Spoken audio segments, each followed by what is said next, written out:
कपड़े धोने वाली बहू। शादी के पहले से ही विभा को कपड़े धोने का बड़ा शौक था।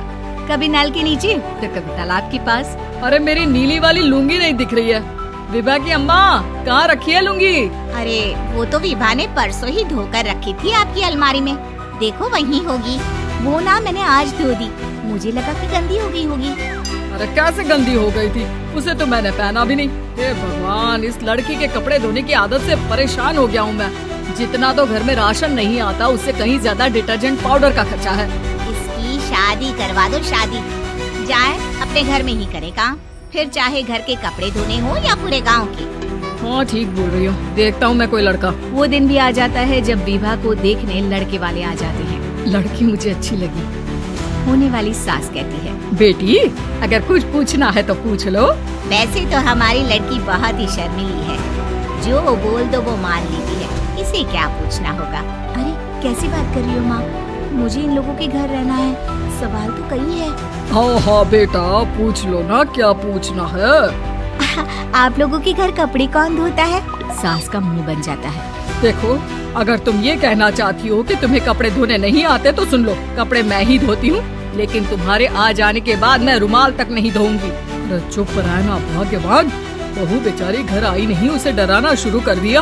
वो क्या है ना बिटिया, अभी तक तो ये कल्लू की माँ ही धोती थी, लेकिन अब तुम्हारे पापा तो दहेज में वॉशिंग मशीन देंगे ही। तभी विभा की माँ बोल पड़ती है, सवाल भी पूछा तो क्या। वैसे भाई साहब, मशीन की तो फिर भी कपड़े धोने की कैपेसिटी होती है। मतलब जो बिटिया दे रहे हैं ना विभा, इसे कपड़े धोने का बहुत शौक है। ये आप लोगों के क्या आस पड़ोस गांव मोहल्ले सबके कपड़े धो दे और उफ तक ना करे। बाहर देखा नहीं आपने कितने कपड़े सूख रहे हैं? सब हमारी बिटिया ने ही तो धोए हैं। बस भी करो ना माँ, शर्म आ रही इतनी तारीफ सुनकर। और तो और एक दाग निकाल कर दिखाओ तो मान जाऊँ। हाँ अच्छा अच्छा, माफ करना बेटा, मैंने गलत समझा। हमें तो रिश्ता बहुत पसंद है। और ऐसे जुड़ जाता है रिश्ता कपड़े धोने का शौक रखने वाली विभा का। उसकी शादी हो जाती है कोयला फैक्ट्री में काम करने वाले कल्लू के साथ। शादी के बाद अचानक विभा चिल्लाती हुई सास के पास आती है। सासू माँ, अरे सासू माँ कहाँ है आप? ये तो धोखा है, धोखा दिया आप लोगों ने मुझे। इस ससुर के चक्कर के बारे में पता चल गया। अरे तो उसमें तुझे क्यों धोखा मिला है? अरे नल में पानी नहीं आता, कपड़े कैसे कब धुलेंगे? अच्छा अच्छा, तू पानी नहीं आ रहा उसकी बात कर रही है? तो आपने क्या सोचा? कुछ नहीं। अच्छा तेरी माँ ने कहा था कि कपड़े धोने का शौक है, तुझे याद आया मुझे। शौक शौक बोलकर कपड़े धोने वाले मेरे जुनून को कम ना आके सासू माँ, कपड़ा धोना मेरा गुरूर है। तभी पति भी वहाँ आ जाता है। अभी अभी मैंने इसे सनी देओल की फिल्म दिखाई है, उसी के डायलॉग मार रही है माँ। अच्छा सुन, साफ साफ बता रही हूँ, पानी सुबह 4 से 6 और शाम को 10 से 12 आता है, समझी? विभा टाइमिंग सुनकर हैरान हो जाती है। ये क्या भूतों का मोहल्ला है? सुबह 4 बजे उठकर कौन कपड़े धोता है? 4 बजे टंकी में पानी जाता है, फिर सारा दिन धोना ना, किसने मना किया? अरे कैसी बात कर रही हैं? 200 लीटर की टंकी में कितने कपड़े धो लूंगी मैं? सुबह ही उठ जाऊंगी मैं। अब क्या था, विभा सुबह 4 से लेकर रात के 12 बजे तक कपड़े ही धोती रहती। एक रोज सास पड़ोस से निकलकर कहीं जा रही होती है कि साथ वाली कहती है, हाँ कल्लू की माँ, जरा ये बताओ कि 2 साड़ी है, 2 ब्लाउज और एक पेटीकोट और एक नाड़े वाला लंबा कच्छा। हाँ तो? अरे तो क्या कितना लोगी धुलाई, ये बताओ। धोबन दिख रहे हैं हम क्या? हमारे पति सरकारी नौकरी से अभी अभी रिटायर हुए हैं और बेटा सुपरवाइजर है कोयला फैक्ट्री में। धोबन समझ रखा है हमें। हाय रे कल्लू की अम्मा, माफ कर दो, वो तो मोहल्ले में यही सब बता रहे थे कि तुमने बहू को कपड़ा धुलवाने के काम में लगा दिया है।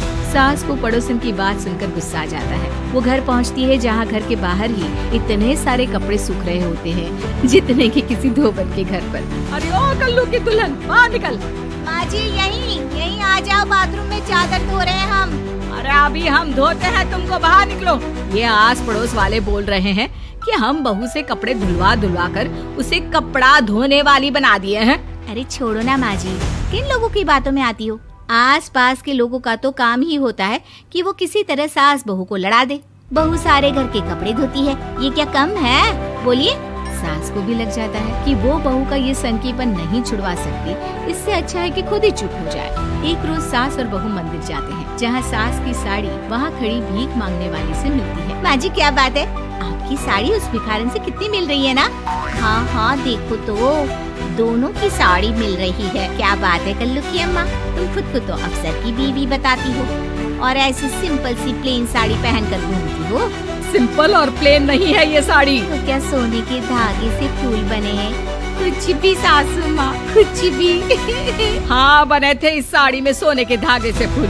मेरे पति लेकर आए थे मद्रास से स्पेशली मेरे लिए 10,000 की। लगता है भाई साहब इस भिखारन के लिए भी सेम टू सेम साड़ी लेकर आए होंगे 10,000 की। सास उस वक्त तो कुछ नहीं कहती, लेकिन बहू के साथ घर आती है और अलमारी से एल्बम निकाल कर लाती है। ये साड़ी देख रही है, ये वही साड़ी है जिसे मैंने अभी पहना था। इस साड़ी में ये जो चमकदार फूल दिख रहे हैं ना, ये सोने के धागों से काढ़े गए हैं। लेकिन तू लोकल वॉशिंग मशीन ब्रश से घिस घिस कर सारे फूलों को निकाल कर साड़ी प्लेन कर दी। मुझे माफ कर दीजिए सासू माँ। और तो और, जब मैंने तुझे तेरी गलती के लिए कुछ नहीं कहा, लेकिन तूने तो सबके सामने मेरा मजाक ही बना दिया। क्यों? बहू को समझ में आ जाता है कि अब से उसका कपड़े धोना बंद।